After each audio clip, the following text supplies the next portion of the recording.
Welcome back to SportsLine. Having some fun here with Michael Chandler, two-time Bellator lightweight world champion, and hopefully we'll see more of him in the octagon, in the cage, in the coming months. Like I said, it's been great to have you here. Thank you. We were talking before the show. I used to do a little pro wrestling, a big pro wrestling fan. You said you were a pro wrestling fan during the Attitude Era, Stone Cold, The Rock, DDP, that kind of thing. Never missed it, man. There was two things I always watched. I always watched bull riding, and I always watched I always watched WWE and all the wrestling. So yeah, DDP was my favorite. That was my man, and then Diamond Dallas The Rock. Page.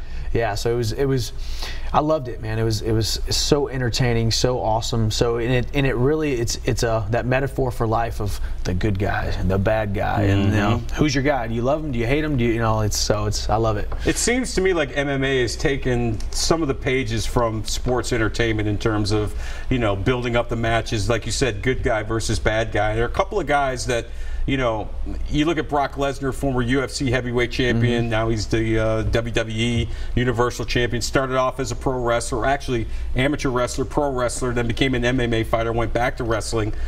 He's obviously done very well. But then you look at a guy like CM Punk, Phil Brooks, who's former WWE World Champion, left wrestling, you know, didn't want to do it anymore, decided to get into UFC and MMA, mixed martial arts fighting. He's had a couple of fights, and they haven't gone so well. Yeah. When you see a guy like CM Punk have the lack of success that he's had in transitioning sports like that, do you think that puts it all a damper on the sport of MMA? What do you think that does for your sport? No, I mean, I think it just shows that this sport is tough, and it's for the very highly skilled, and not that he's not skilled. Sure.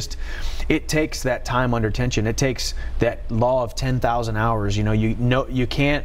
I don't care if you've been in 200 street fights and you're 200-0. I don't care if you were, you know, a Golden Gloves boxer, or you were a great wrestler. If you don't have that time under tension of years and years and years of practicing all the different disciplines, from the wrestling to the grappling to the kickboxing, boxing, Muay Thai, and get those rounds of sparring and believe in yourself enough to be able to step in that cage, you're going to have a tough out every single time. And obviously CM Punk coming in, he only had, I think, he's only been training for about 2 years, maybe three. Maybe it's I think three and a half. So yeah. So it seems like it wasn't enough time. You know, I mean, like we said, I had success in about 2 years, but I had just come from that collegiate wrestling background, and that collegiate wrestling background, just like Brock Lesnar.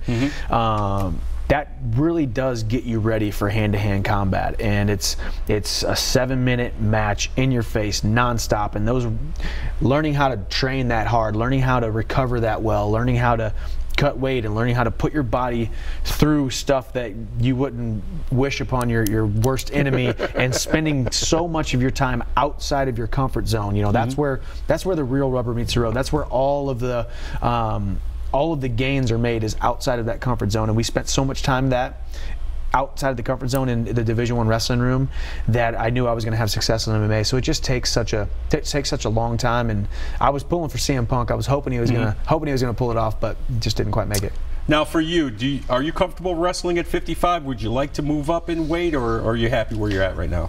Weight-wise, I would love to be able to fight 170. I think it just becomes a body style matchup. A lot easier to lose 15 pounds than it is 30, right? Yeah, exactly. But it's more just like, you know, those guys that you're fighting at 170 are literally 6 foot to 6'3", you know? Yeah. And I'm used to fighting guys who are, you know, 5'8" to 5'11", you know, so it becomes, you know, you're fighting a guy who's 6'3", and my arms are about 4.5 inches shorter than his, and all of a sudden you're trying to swing and his jab is popping you in the nose. So it becomes that's about the only, I mean, the weight isn't the issue. I think it's more the body type. But there's a welterweight, Bellator welterweight tournament they're talking about doing, and, you know, I've talked about going up to welterweight. So we'll see what happens. We'll see if what the future holds there.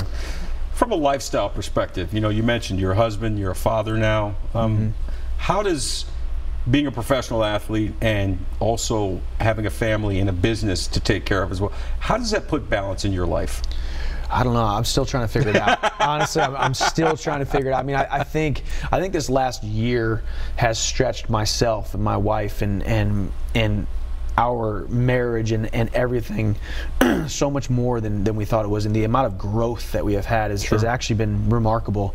You know, I think I'm a very big, as we talked about, hard work. To me, it's all about hard work, but sometimes you can hard work yourself out of being effective. You can hard work yourself out of putting yourself in the best position possible to be successful, you know? So we've done a great job of surrounding ourselves with great people who, you know, want to see us do well. They want to see our gym do well, and my managers want to see me do well in my fight career. So it's one of those things about trying to keep the main thing in each part of those aspects of life, and looking at my fight career, looking at my marriage, looking at being a father, looking at the gym, looking at all of that kind of stuff, and say, okay, what's the main goal here? And if each one of these things doesn't line up with that main goal, or if there's someone who can do it better than me, you know, I will give that task to them rather than me trying to do it. I mean, I know my strengths and I know my weaknesses. I'm just a hamster on the hamster wheel. If you want me to do anything detail oriented, or you know, I know my gifts and I try to play to those gifts and play to those strengths, and that's what we've really tried to do this last year, and we have failed at it miserably numerous times, but we're getting better at it. Stay with us. We've got one more segment with Michael Chandler right here on SportsLine. Don't go anywhere.